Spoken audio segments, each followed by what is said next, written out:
Hi everyone and welcome back to my channel and welcome to the final book haul of 2025. I have a feeling this is going to be posted in 2026 just because there's not a lot of 2025 left, but this is like the final book haul that I have for the year. I normally do like a book haul every 2 months because that just was kind of how I had worked out my attempt to restrict my book buying, and it didn't really go that way, and I just kind of stuck with it because it seemed to make sense for me personally. So anyway, I have these split into categories: my subscription boxes, books that I've bought and finished, and then books that I bought and haven't finished. So we're going to start with the books that I bought that I have finished. First up, we have Good Spirits by B.K. Morrison. I am technically in the middle of this, but by the time this video is posted, I will have finished this. So this is being included in this category, but this is just a cute Christmas romance about the ghost of Christmas past and this very cheerful person that he is sent to sort of haunt, and he has no idea why she needs haunted at all. And it's just, I'm loving it so far. Very, very cute. Then we have Nevermore by Miranda Lynn. This is the Ink Pages edition, which is absolutely stunning. I listened to this on audiobook. This is technically the first in a duology that ties back to Till Death. I think that you need to read Till Death. The author says you technically don't. So take that with a grain of salt.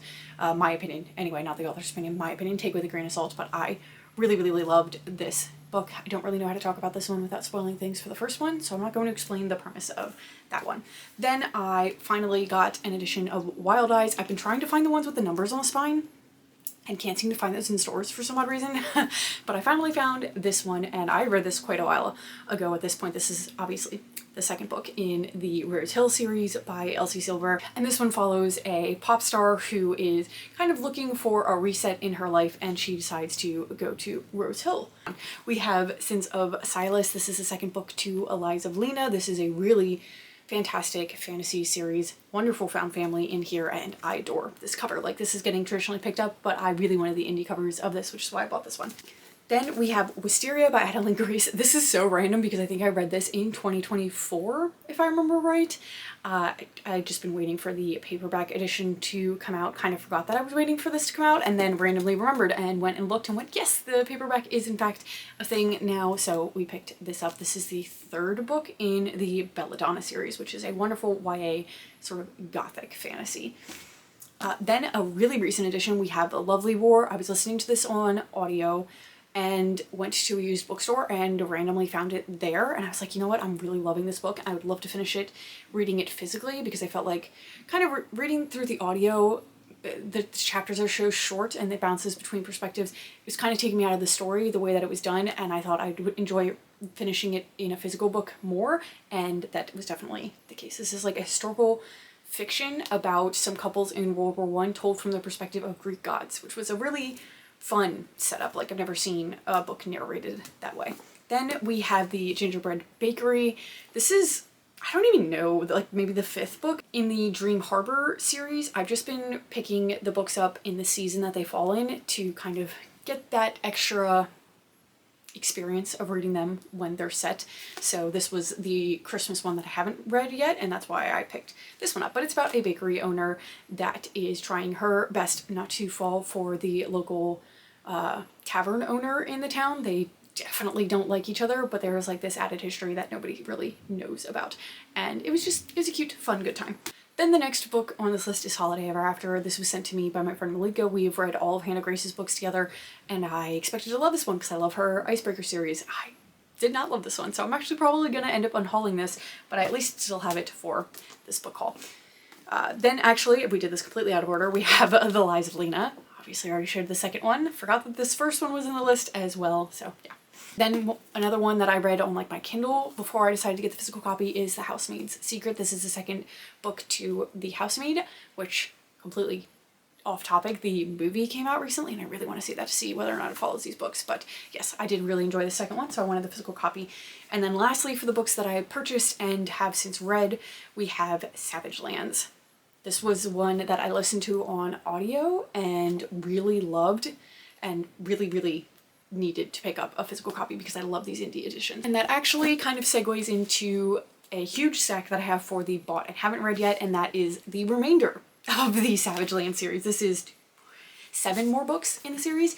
The indie covers are going away, and like I said, I really like them, so I wanted to get them before they went out of print. So we have Badlands, Deadlands, Wildlands, Land of Ashes, Shadowlands, Land of Monsters, and Bloodlands. This is like, I don't know if I want to say like a contemporary fantasy, kind of, because there's like trains and cars and stuff. But anyway, like a fantasy where she is thrown into a prison with all of these different fae, and like it's like every type of fae that you could imagine, and she has to compete in like these death trials while she's in the prison and try to survive when there really is no other humans that she would have to fight against. Then to kind of continue the indie edition trend, we have Foxy Tales. This is just a little novella in the Zodiac Academy series. It's one of the only Zodiac Academy books that I hadn't purchased yet, because for some odd reason they only really released this edition around Christmas. I think it's like a charity thing. I don't really know, but finally was able to pick that up. Then we have The Memories of Merrick. This is a little novella in that series. I just haven't gotten to this one yet, but again, wanted it before it went out of print. And then I think the last indie book that we have in here that I bought because of FOMO and the print style is To Flame a Wildflower. This is the third book in the To Bleed a Crystal Bloom series, which I haven't even started yet, but like, look how stunning this is. I couldn't not. Then we have Ender's Game. My boyfriend bought this for me because he thought I would really like it. I've been kind of getting into sci-fi this year, and this was one that he said he thinks I would enjoy. So I'm really excited to get to this one, hopefully in 2026. I don't really remember much of the premise for this. Aliens have attacked Earth twice and almost destroyed the human species. To make sure humans win the next encounter, the world government has taken to breeding military geniuses and then training them in the arts of war. Oh, that actually sounds really fun. Okay, I'm looking forward to this. Then two random ones that my boyfriend kind of got me, but like I also kind of got it. We went to Second and Charles and they had like these mystery book boxes, so we picked up the fantasy sci-fi one, and it was like 5 or 6 books for like 25 bucks, something like that. Actually, maybe it was even more than that. I don't know. These are the ones that I decided to keep from the box, and he has some of the other ones. We have She Wouldn't Change a Thing.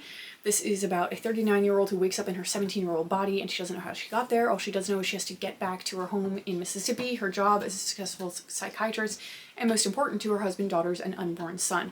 But she also knows that in only a few weeks, a devastating tragedy will strike her husband's family. Can she change time and still keep what's given to her? It sounds like it could be fun, but like time travel things also tend to be a miss for me, so we'll see how well that one's executed. Then we have The Wolf at the Door. I think this is like a compilation of short stories, maybe?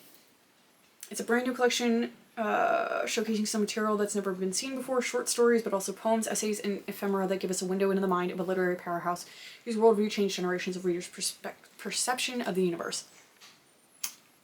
We'll see when I get to this one. This one's not very high on my list, if I'm being completely honest. But moving along, we have Queensland. This is actually book 5 in the series. This is another one that my sweet boyfriend bought me because he saw me pick it up in the bookstore, and I was very intrigued by it. And when we were reading the back, it looked like it should have been the first in the series. Neither of us paid attention to the spine where it said 5. So at some point I'm gonna have to get the first one. I don't want to go over the premise of this because then obviously I think it'll probably spoil earlier in the book, in the series. So we're not gonna talk about that one too much. Then we have Queen of Shadows, which is I think like the 4th or 5th one in the Throne of Glass series. A friend of mine realized that she had duplicates of the book and was like, hey, I know you're reading through the series, if you don't have this one yet, like, do you want it? And I said yes, obviously. So hopefully I will get to this before this video gets uploaded. I'm trying to finish this series before 2025 ends, and I do still have a few days, so we'll see. And then we have The Lodge. This is one of the last Christmassy reads that I really need to get to before this season ends. Christmas was only 2 days ago, so I'm still in the Christmassy mood. And this is about a woman who gets a big break as a ghostwriter for a memoir for a former boy band member, and he puts her up at this luxurious ski resort in Vermont to write this story. And I just love that setting. Sounds like it could be really fun. 2 more in this stack. We have Wrath of the Dragons. This is the second book to Fear the Flames. This is the Ink Pages edition. I haven't read the first one, but I really wanted the matching edition for the first book, so that's why we already have this one. Hopefully I like the first book.